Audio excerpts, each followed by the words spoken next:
ఈ రోజున మంగళగిరిలో తిరిగి వైఎస్ఆర్ కాంగ్రెస్ పార్టీని గెలిపించడానికి మూడవసారి నేను తిరిగి వైఎస్ఆర్ కాంగ్రెస్ పార్టీలోకి జగన్మోహన్ రెడ్డి గారి దగ్గర చేరడం జరిగింది.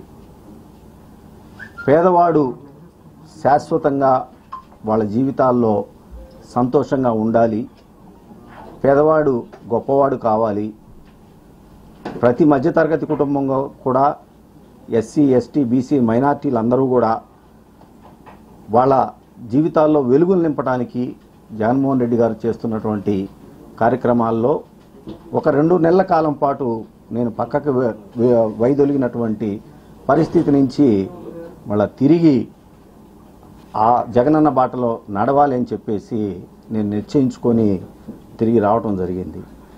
మనందరికీ తెలిసిందే, రాజశేఖర రెడ్డి గారి బాటలో నడుస్తున్నటువంటి జగన్మోహన్ రెడ్డి గారు ఇంకొక 20-30 సంవత్సరాల పాటు ఈ రాష్ట్రానికి ముఖ్యమంత్రిగా నిలబడగలిగితే, ప్రజలందరూ కూడా అండగా ఉంటే పేదవాడు వాళ్ళ జీవితాలు పూర్తి స్థాయిలో ఉన్నత స్థితికి వెళ్తాయి అని చెప్పేసి ఇవాళ జగన్మోహన్ రెడ్డి గారు చేస్తున్నటువంటి పరిపాలన రుజువు అవుతా ఉంది అనే సంగతి మనందరం కూడా చూస్తూ ఉన్నాం.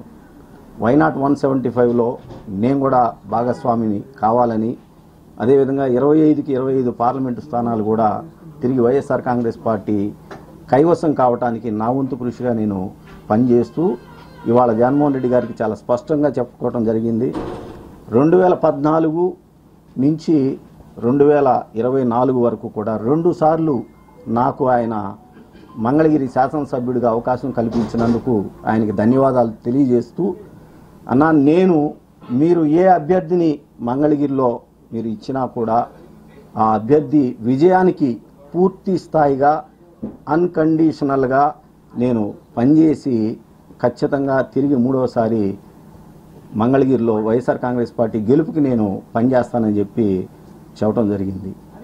ఇటువంటి పరిస్థితుల్లో ఇక నుంచి అన్నకి నేను చెప్పడం కూడా జరిగింది, పేదవాడికి ఏ విధంగా అయితే ఈ రోజున జరుగుతున్న అదే ప్రతిపక్షాలన్నీ కూడా చూసాం. 2009లో రాజశేఖర రెడ్డి గారి మీద ప్రతిపక్షాలన్నీ కూడా ఏకమయ్యి ఏ విధంగా అయితే మరి రాజకీయంగా వచ్చినాయో ఆ రోజున ప్రజలందరూ కూడా రాజశేఖర రెడ్డి గారికి అండగా నిలబడ్డారు.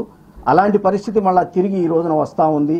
ఈ రాష్ట్రంలో పేదవాడికి మంచి జరగకూడదు, మధ్యతరగతి వాడికి ఎవరు అండగా ఉండకూడదు, మధ్యతరగతి వాళ్ళు ఎస్సీ ఎస్టీ బీసీ మైనార్టీలు ఎవరు కూడా రాజకీయంగా ఆర్థికంగా సామాజికంగా ఎదగకూడదు అని చెప్పేసి ఈ ప్రతిపక్షాలన్నీ కూడా చేస్తున్నటువంటి ప్రయత్నాన్ని తిరిగి ఎండగట్టాలి, వాటికి ఎదురుగా నిలబడాలి అని చెప్పేసి భావిస్తూ జగన్మోహన్ రెడ్డి గారి సారథ్యంలో అన్కండిషనల్గా పనిచేయడానికి, అదేవిధంగా మంగళగిరిలో మళ్ళా చెప్తా ఉన్నాం, తిరిగి 2024లో కూడా నేను వైఎస్ఆర్ కాంగ్రెస్ పార్టీ అభ్యర్థి గెలుపుకి నేను కృషి చేస్తాను, పనిచేస్తానని చెప్పి తెలియజేసుకుంటూ, 19లో ఒక ఓసీ చేతిలో ఏ విధంగా అయితే తెలుగుదేశం పార్టీ నారా లోకేష్ గారు ఓడిపోయారో రాసిపెట్టుకుండి, మళ్ళా 24 ఎన్నికల్లో బీసీ సామాజిక వర్గానికి చెందినటువంటి అభ్యర్థి చేతిలో నారా లోకేష్ గారి ఓటమి ఖాయం అని చెప్పేసి ఈ సందర్భంగా తెలియజేసుకుంటా ఉన్నాను.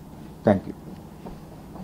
ఓన్లీ మంగళగిరి వరకేనా సార్, ఇంకా మిగతా గుంటూరు పార్లమెంట్ కి సంబంధించి నియోజకవర్గాలు అలాగే పొన్నూరుకు సంబంధించి అభ్యర్థి ఎంపిక చెప్తారండి, అది చెప్తా ఉన్నారు. రీజనల్ కోఆర్డినేటర్స్ తోటి మాట్లాడుకొని ఏ నియోజకవర్గాల్లో నేను నా సేవలు పనికి వస్తాయని చెప్పేసి పార్టీ భావిస్తూ అన్ని చోట్ల తిరిగి నేను పనిచేయడానికి రెడీగా ఉన్నాను. వర్ధిల్లాలి ఆర్కే గారి నాయకత్వం, వర్ధిల్లాలి ఆర్కే గారి నాయకత్వం, జై జగన్, జై జగన్, జై జగన్, జై జగన్, జోహార్ వైఎస్ఆర్.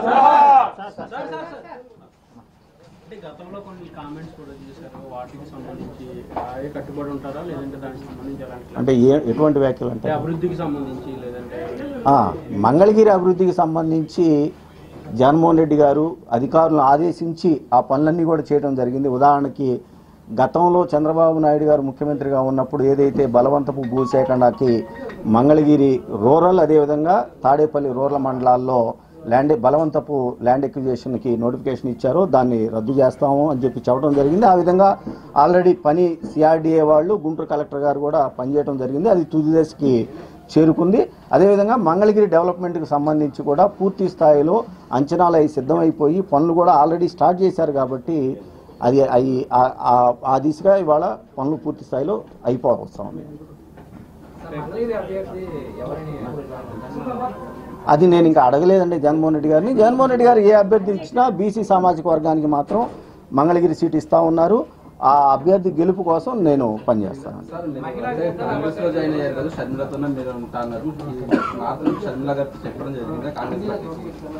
నేను చెప్పలే, అదే ఇందాకన్నానండి. 2009లో రాజశేఖర రెడ్డి గారిని ఓడించడానికి అప్పుడు ఉమ్మడి రాష్ట్రంలో ఉన్నటువంటి పార్టీలన్నీ కూడా ఎలా ఏకమైపోయినాయో ఇవాళ తిరిగి జగన్మోహన్ రెడ్డి గారిని ఓడించడానికి ఈ రాష్ట్రంలో ఉన్నటువంటి పార్టీలన్నీ కూడా ఏకమైనవి.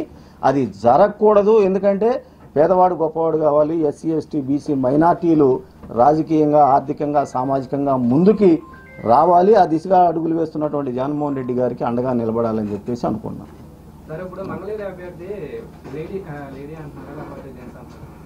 అది నాకు తెలియదండి. అదే అన్నాం, జగన్మోహన్ రెడ్డి గారు వైఎస్ఆర్ కాంగ్రెస్ పార్టీ ఎవరికి మంగళగిరి సీటు ఇచ్చినా కూడా బీసీ సామాజిక వర్గానికి సంబంధించి వాళ్ళ గెలుపు కోసం 100కి 100% పనిచేస్తాము. ఖచ్చితంగా మూడవసారి 2024లో వైఎస్ఆర్ కాంగ్రెస్ పార్టీ జెండా రెపరెపలాడుద్ది మంగళగిరిలో.